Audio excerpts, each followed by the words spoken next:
Are there any questions? If you can put your hand up. Who's it directed to? Well, it's to both of you. To yourself and John, really. Yeah.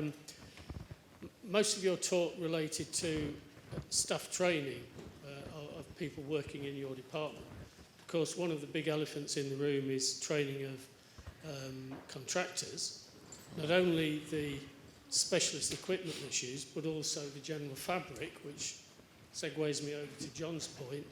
That I would argue many of the problems John identified in his excellent photographs were because the contractors who had the contract to keep the estate in good order were not doing their job. And your banter with the colleague in the audience about taking cups of coffee into the clean areas is probably quite true. That contractors come in, they do their bit, they don't take any notice of the quality system environment, and off they go again. That's a nice invoice, thank you very much. Do you have any comments on that? I think from my point of view, as sort of an ex-manager of a unit, I was sort of quite keen to talk to contractors, and I'd like to make sure they were happy and contented because I got the best out of them. And I'd sort of say, would you like a cup of tea? Come into the office and have it. Also, the staff were quite good at informing me if they were eating a Mars bar or eating biscuits in the washroom. And I had one particular team leader that was very good at explaining the diseases that they could catch and the risks that they were doing and taking home to their family. And he would literally talk to them for about 10 minutes. And they would never do it again when they came to me. But yeah, it is a risk, and I think it's a lack of awareness of what they're dealing with.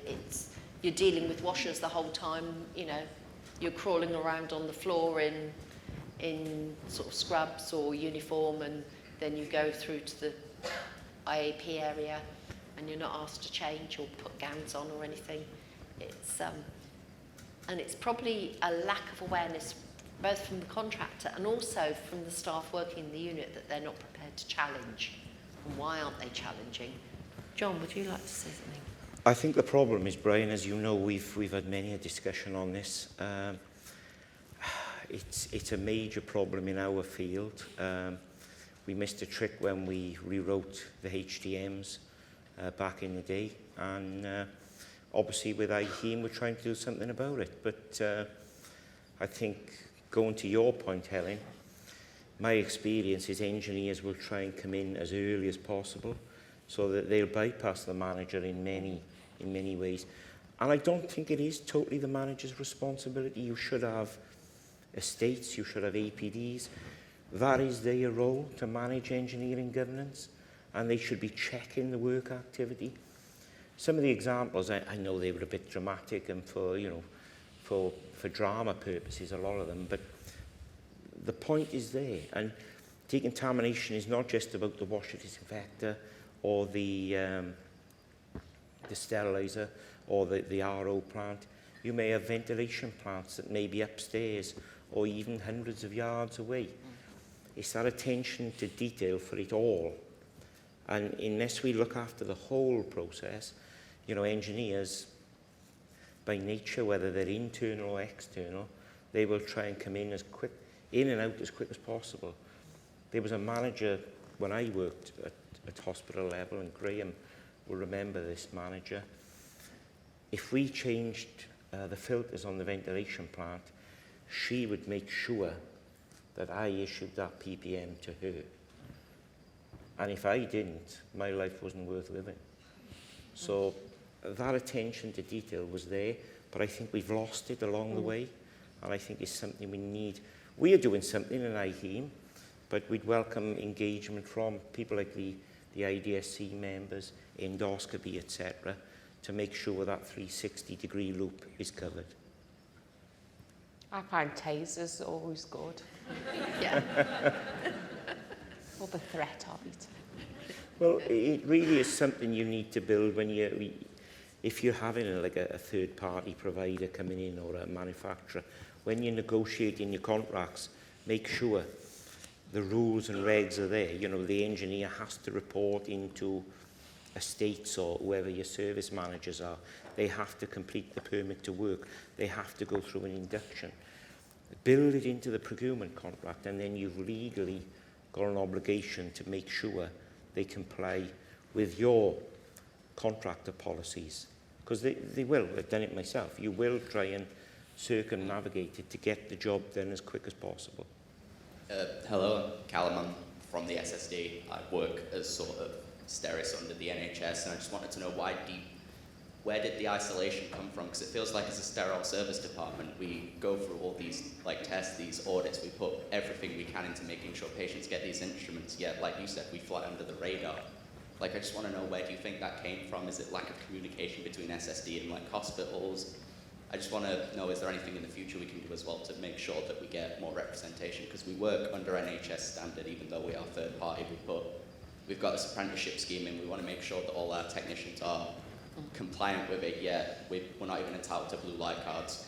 It just feels like we're sort of pushed out of the way. And like you said, I don't even feel like the wards and stuff we work for even know what goes on here. Because like you said, it happened during COVID, but what can we do to increase the communication and sort of get ourselves at least a bit appreciated, or more than we are right now? I think it's historic that it was just seen as we were seen as cleaners.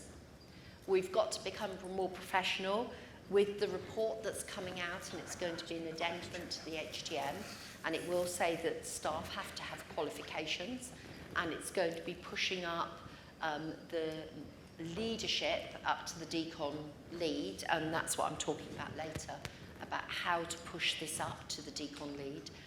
To make the decon lead and the trust board aware of decontamination, both SSDs, endoscopy, where ultrasounds are being cleaned.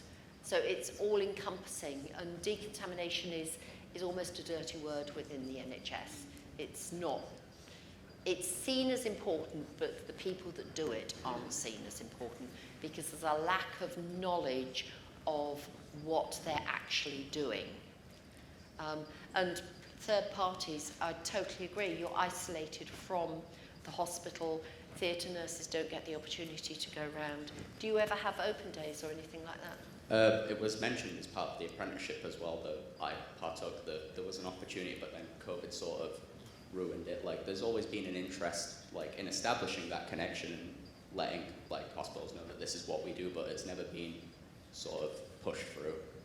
It's an opportunity for you to try to organise an open day and invite your customers to the open day so they can see exactly what you do.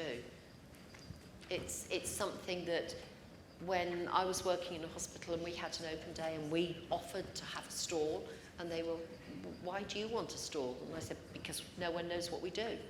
And actually, as I said, it was all theatre staff and their families that came round. So Sharon, have you got any ideas of sort of third party? What we tend to do, because we have governance days when there's theatre shutdowns, that's when we put an agenda item on there. So we give the theatre practitioners the opportunity to go in and look at the sterile services. It's not an away day. We give them a list of questions and they have to come back. But that's the only way. Sometimes it isn't always the right time for the sterile services. I know when I was an SSD manager, it was part of the curriculum for theatre staff to come in and work. And that's gone away, I think, when it with a third-party contractor, but it was the norm. And the same goes for the central decontamination. When there's new registrars that are coming through that are using the flexible devices, they have to do a week in the department to see how we clean it, and before they get signed off. John? Yeah, can I ask a question? Obviously, you work for a third-party servicing trust. Do the trust ever come in and audit you and look at your procedures? Because obviously they are, they're key stakeholders. Does an AED or IPC lead from the trust come in and look at the validation reports? Because obviously you're a manufacturer. You could be doing things that may not be to the trust contract. Do you see anything from from a third-party point of view? Well, I know we receive these audits, like internal, external, all these sorts of things, but I feel like they conduct their work while we conduct ours. It's not sort of integrated into like, we'll get made aware, but that's sort of it, and that's where I feel like there's not a lot of communication in this sort of branch of like healthcare. We're all just sort of our own little things, and then we all do our work, and that's it. Because So would you go in, Sharon? You mentioned you outsource. Well, yes, we do. I have to give them full warning, and sometimes the doors are locked when I turn up, but then I sneak round the back. No, I do go in, but not as often as I should do, because obviously if they've got staffing issues, then it's not the right time to go in. So not as often as I want to, John. Do you see, or does your AED see validation reports on your behalf? No, they have their own AED. So the AED that we have for the trust does not see. So how do you get the assurance that the third party are maintaining, validating their equipment? Good question. Good question.